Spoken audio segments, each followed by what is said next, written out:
കണ്ണൂർ കണ്ണവം വനത്തിൽ കാണാതായ സിന്ധുവിനായി തിരച്ചിൽ തുടരുന്നു. സന്നദ്ധ സംഘടനാ പ്രവർത്തകരുടെ സഹായത്തോടെ വിവിധ സ്ക്വാഡുകളായി തിരിഞ്ഞായിരുന്നു ഉൾവനത്തിലെ ഇന്നത്തെ തിരച്ചിൽ. വനമേഖലയിലെ വെള്ളം നിറഞ്ഞു നിൽക്കുന്ന പഴയ ക്വാറികളിലും മറ്റു ജലാശയങ്ങളിലും പരിശോധന നടത്താൻ അണ്ടർ വാട്ടർ ഡ്രോൺ എത്തിക്കും.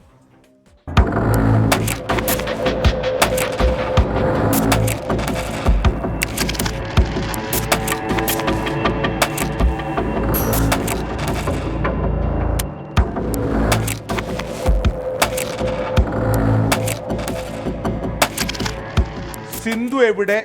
ഈ ചോദ്യത്തിന് ഒരു നാടൊന്നാകെ ഉത്തരം തേടുകയാണ്.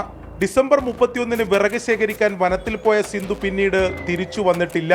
ഇന്നേക്ക് 13 ദിവസമായി. ഒരു സൂചന പോലുമില്ല. സിന്ധുവിനെ കണ്ടെത്താൻ എല്ലാ സാധ്യതകളും തേടുകയാണ് പോലീസും നാട്ടുകാരും. സന്നദ്ധ സംഘടനയുടെ നേതൃത്വത്തിൽ 5 സ്ക്വാഡും അതുപോലെ തന്നെ പോലീസ്, ഫയർഫോഴ്സ്, വനം വകുപ്പ് എന്നിവരുടെ നേതൃത്വത്തിൽ മറ്റ് സ്ക്വാഡും, കേരള പോലീസിലെ തണ്ടർ ബോൾട്ടിൻ്റെ വിഭാഗം കൂടിയുള്ള തെരച്ചിൽ ഇന്ന് നടന്നുകൊണ്ടിരിക്കുകയാണ്. വനത്തിലുള്ള ദുഷ്കരമാണ്.